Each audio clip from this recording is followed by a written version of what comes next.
How's it going, guys? Today's topic, I want to discuss in detail thrift savings plan versus an IRA, but more importantly, helping you understand the power that you have. If you're offered a thrift savings plan, that means you're a federal employee. And there's so many different things that you could do. You have something known as the three-legged stool that you could leverage your different employee benefits to have a stress-free retirement.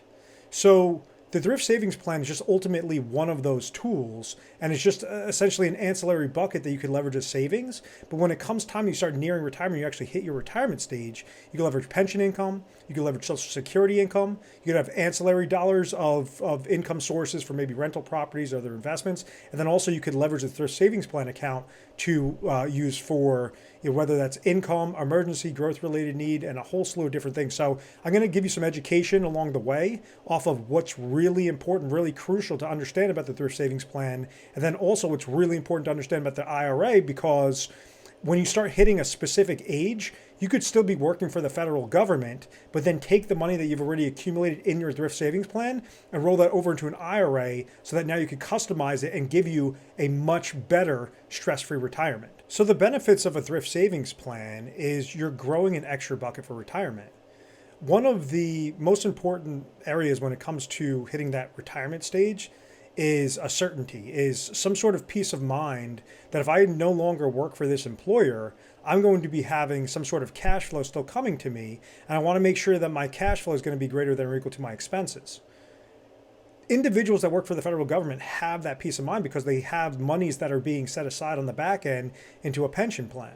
So if they're offered a pension plan and then they're also offered a Social Security related supplement, those are two main lifetime income sources that you could rely on to get, be greater than or equal to what your expenses are.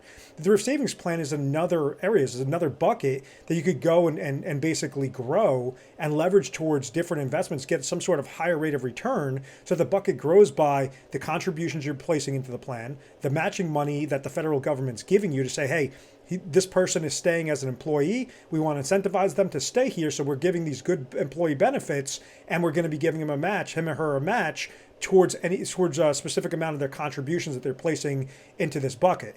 So it goes by contributions on one side of that bucket, and then the rate of return side, which grows that bucket, on the other side. So the combination of contributions and rate of return, which is going to determine how large or how small your bucket is at the end of the day, the end of the year, or when you start nearing your retirement stage. So just think of it as, growing an extra bucket for retirement, something that would just give you an additional source, an additional benefit that you could use as a retirement savings when you are no longer working. When you get to that stage in your 60s, in your 70s, where you no longer want to work, well, then you have to utilize the buckets that you've accumulated to make that attainable, to make sure that either you don't have to have a large downside, a large decrease in your lifestyle. You don't have to significantly reduce your expenses. You could live every single day with possibility because you're eliminating that stress, because you're taking care of that income-related need. The other, really crucial benefit with the thrift savings plan is it's an out of sight, out of mind. So when you're working for an employer and you're taking a portion of your salary and you're placing it into your thrift savings plan, well, it's kind of out of sight, out of mind. At the end of the day, when you're receiving your paycheck, those dollars are netted from what your contributions are into your thrift savings plan. So typically what happens is when somebody has more money in their paycheck and they have more money in their bank account, they're most likely to spend those dollars. So by almost forcing it to show as if you're netting less dollars into your pocket at the end of the day, you're not losing out on anything. You're just basically reallocating those dollars, recontributing those dollars to a type of retirement place. So your future self is going to thank you later on when you're no longer working, when you're frail, when you no longer want to get up to go to work. You're going to say, okay, well, great. I'm very satisfied that I was placing these dollars aside. I was getting the match. I was growing this account. And now when I'm looking back at it after 10, 20, 30 years, this bucket's nice and fat. It's hundreds of thousands of dollars that are basically sitting here. So, it's one of those things that almost forces you to have this out of sight, out of mind, related savings in there so that you could use it for your benefit later on. The other aspect is taking advantage of your match. A match is free money. So if let's say, somebody makes $100,000 in a given year and their savings plan says, okay, we're going to give you a 3% match on this, and you contribute 3% of your salary, which is $3,000, you would have placed in $3,000. the employer, the federal government would have placed in another 3,000. So 6,000 is now acting as a contribution for that year. And now that's getting dumped into your bucket. So remember how that bucket grows. It grows by the contributions, which are created by your contributions and the matching money, and the rate of return based on the different investments that you choose. That's what's going to determine whether or not your bucket's going to be large or small at the end of the day, end of the year. The other aspect is, okay, you're fast forwarding and we're going 10, 20, 30 years that you've been working as a federal employee, and now this bucket's nice and fat. Once you start hitting age 59 and a half, a lot of individuals do not realize that now you have access to those dollars that you could take advantage of, regardless of you retiring at that point at 59 and a half, or constantly wanting to work for the federal government for another, 5, 10, 12 more years. You could go and take advantage of your thrift savings plan that you've already accumulated, roll that out into an IRA and customize it better for your opportunities, for what you want to have it designed for as an ideal retirement play. So I'm going to go over some of the negatives of the thrift savings plan, and that's going to make a little bit more sense on why somebody would want to use the thrift savings plan to roll it out, or take a portion of the thrift savings plan, roll it out and place it into an IRA. But be mindful, even as you're still working, you can still be contributing dollars into the thrift savings plan. You already rolled out a large chunk into an IRA, so now you have the IRA that's growing, you have the existing thrift savings plan that's still growing as you're still working there. And now you're basically versing those two buckets against each other to just have maximized, growth potential and maximized uses for a nice fat retirement account later on once you hit that ideal retirement date. So what are some of the problems with the thrift savings plan? And I alluded to it before, was how your bucket grows. If you think of this like a financial tool, like a financial bucket, how it grows is the contributions you place in there and the rate of return that's coming back. Well, the downside of the thrift savings plan is you have limited investment options. So the investment options is what determines that rate of return. So if you only have about 10 to 20 different available funds on average with the thrift savings plan, there's only so much juice, so much power that you could squeeze from that related account. The very basic index funds, very basic target date funds. Your fixed account is just essentially a G fund that's sitting there. So that's where there could be a problem, because if somebody has a specific risk tolerance or a specific appetite for risk, there may be some limitations of how much growth or how much possibility they could have out of the rate of return within that account.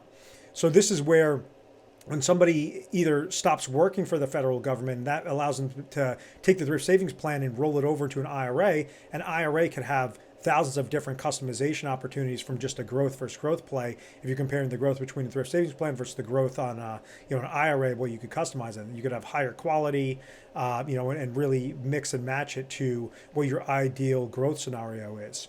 The rate of return is obviously correlated to the investment performance. So, if you're highly leveraged towards the markets and you're leveraging it towards an S fund or an I fund within your thrift savings plan, and let's say the markets crash, well, then the rate of return is going to come back negative. That's equivalent to someone taking a sword and slicing your bucket. Your bucket's going to get smaller. It didn't matter how many thousands of dollars you placed into it before.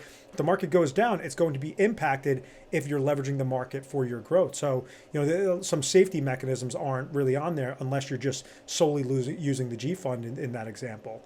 And really, to just correlate further to that message, is it may not be effective for risk aversion. For somebody that's risk averse, that really doesn't like the ebbs and flows in the market, they might only be subject to that G fund as their only alternative, and just some bond related funds that could get hurt with interest rate related risk. So, but once again, it's an ancillary tool. You have a pension plan, you could have a Social Security supplement, and then you could also have this thrift savings plan to really grow these dollars. So you just want to make sure that you're maximizing your opportunity with the thrift savings plan.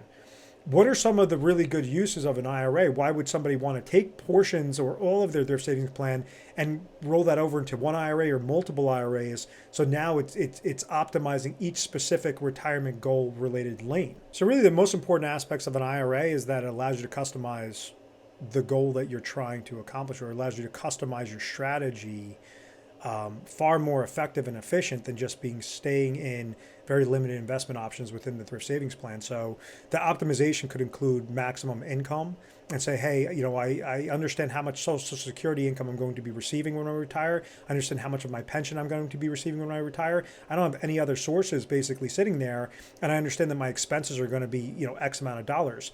I'm going to have a gap between what my pension and Social Security is. So I need to close up that gap. So that might require taking a portion of your thrift savings plan, rolling it over into a customized IRA that's now going to get triggered for lifetime income for either you and your spouse to make sure that now it's closing up that gap. The downside to doing that is a lot of times individuals take the full amount of their thrift savings plan, they'll roll that over to some sort of income related IRA. It's not necessary. You always want to keep as much money in your pocket at the end of the day. And by making sure that you're calculating it out correctly, really understanding what your expenses are going to be throughout retirement, and then what your cash flow sources are, how can you really back up into the math correctly so you're using the smallest dollars only as much as necessary? Meaning that, like in an example, let's say somebody has $600,000 that they've accumulated in the thrift savings plan, and also they have an income gap, and it's only going to require $200,000 of that thrift savings plan money to go create a strategy that's going to take care of that income gap. Now you have $400,000 that's sitting on the sidelines that now you could use for emergency needs. You could use that for a growth-related need, for inheritance maximization. There's a whole multitude of different things. And what's the whole purpose of all these different goals is whenever you're leveraging your employment, whenever you're leveraging these sorts of accounts, what are you trying to do? You're trying to live a better life and trying to remove financial stress as you're using these sorts of accounts. So when you're setting these things up the right way, knowing that, hey, I have this retirement paycheck coming to me every single day that I wake up, it's going to give you much further peace of mind than having a big question mark saying, I need to rely on the market. I hope that the market does really well this year, or else, I can't take this extra trip. I can't take this extra vacation. I can't see my kids. I can't see my grandkids. And that's where, it's not really worth living. It's more freaking stress throughout the entire livelihood of your retirement. And that's one of the things that I'm trying to avoid at all costs, and why I create a lot of this content is because I want you to understand that you're at a very powerful spot by being able to leverage the chips, be able to leverage the tools that are already available to you, especially if you're a federal employee. The possibilities are endless with how you could really micromanage the different strategies available. So you don't have to go and use one IRA for income. You could use an IRA for max income. You could use another IRA for max, emergency needs. You could use another one for max inheritance. You could use another one for just, growing it and having it as a type of, if it hits big, then, or, utilizing one stock as an example. If it hits big, great. I could go, sell that off, use those profits to therefore do some other either business venture or help out a kid or a grandkid, whatever that is. So it's really, the answer is going to be different for everyone, but I just want to let you know that it is possible because you are a federal employee. It's possible that you guys have access to certain things that other individuals that work for private institutions do not have access to, and may have to work a lot harder or a lot longer to accomplish those same needs that you could do very easily by just making very simple tweaks. Now, the downsides to IRAs, especially if you're offered a thrift savings plan, is really from a contribution standpoint. There's no match because an IRA is an individual retirement account, so you're not going to match yourself. So you're saying, okay, instead of putting 3% of my salary into my thrift savings plan and getting a 3% match, I'm just going to go take this 3% and throw it into a traditional IRA account.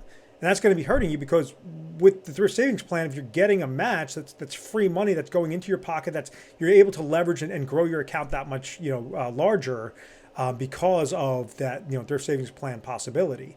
Now, also, one of the really neat things with thrift savings plan is they allow Roth thrift savings plan contributions. So if you make too much money, you'll phase out of something known as a Roth IRA account. And also Roth IRA account is limited on your contributions.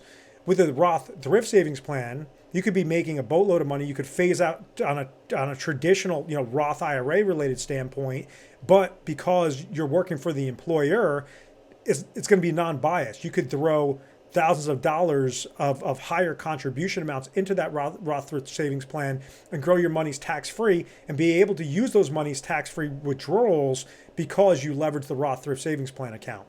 So that's where an IRA, the distinguish or really the problems with the IRA that maybe you should not be looking towards is from a contribution play. You should try to maybe max fund, some of your thrift savings plan opportunities for a tax deduction or for tax-free, growth later on, where that could just maybe hurt you if you're trying to use it on the IRA standpoint. And if you have specific questions with that, that's obviously, this is more of a generic video, but if you have specific questions, this is where I have my 800 number, and the link to our calendar link is going to be displayed in the description of this video. But our 1-800 number is 1-800-566-1002. It's truly possible that you could retire. You could retire without financial stress. You could retire without deathbed regrets, to be able to live every single day however you want once you hit that ideal retirement date. So how you could kind of back up into the math is, what is the ideal retirement that you envision? Is that golfing every day? Is that fishing every day? Is that, getting a house down south, having a, lake house, having different properties, traveling, with your spouse, or traveling with your family, or having the flexibility to travel or pick up and do whatever you want? What exactly, try to be as detailed as possible when you're looking at the ideal retirement that you've envisioned. When is that date? So ideally, what age is that date that you want to retire? And then how much is it going to cost? It's not magic, it's just math. How much is that situation going to cost you every single month? And then looking back at, okay, if this is what it's going to cost on a monthly basis, in order for this to be attainable, what are some of my guaranteed income sources? What is my pension income stream? What is my Social Security income stream? Is there a gap there? How do I close up this gap? How do I make sure that I'm using the smallest dollars only as much as necessary to close up that gap? And one of the statements that really separate us from other financial institutions, that we believe that you deserve to live the retirement you've envisioned as quickly as possible, without financial stress, without deathbed regrets. It's very likely, very possible, very easy to do when you're a federal employee. And I want you to understand that, because every day that you're going to work, maybe you hate your employees, or you can't stand it, and you're very close to that finish line. Just understand, the reason why you're doing this is because you have opportunities that other individuals do not have, by having access to that pension, having access to that Social Security, and having access to that thrift savings plan. So I hope that this at least gives you some sort of confidence that even if it seems like it sucks going to work every day, there's going to be a rainbow at the end of that tunnel. There's going to be some sort of light at the end of that tunnel to really help you out. And if you found value in this video, if you want to schedule a call, we offer, for anybody that watches these videos, we offer a 20-minute free connection call. And the purpose of that is to get very detailed off of what's important to you, inch wide, mile deep, on what is most important to you, what are the different things that you see as your dream retirement situation, and then is it even attainable? At the end of the day, regardless if we ever work together or not, I want to be some sort of valuable resource to you to show you, okay, mathematically, yes, it is possible. You make this tweak over here, and this is how you get set up. Or even just doing it on your own, and maybe that's something that we can't help out with, and just showing you, okay, this is something that you do have the tools available. You just have to make these really easy tweaks, or just not change anything, and you could walk right into that, that dream retirement situation. But I want to thank you very much for watching this video. Please feel free to subscribe to our YouTube channel, Retire Sharp, so you have access to the most updated videos. Thanks so much, guys.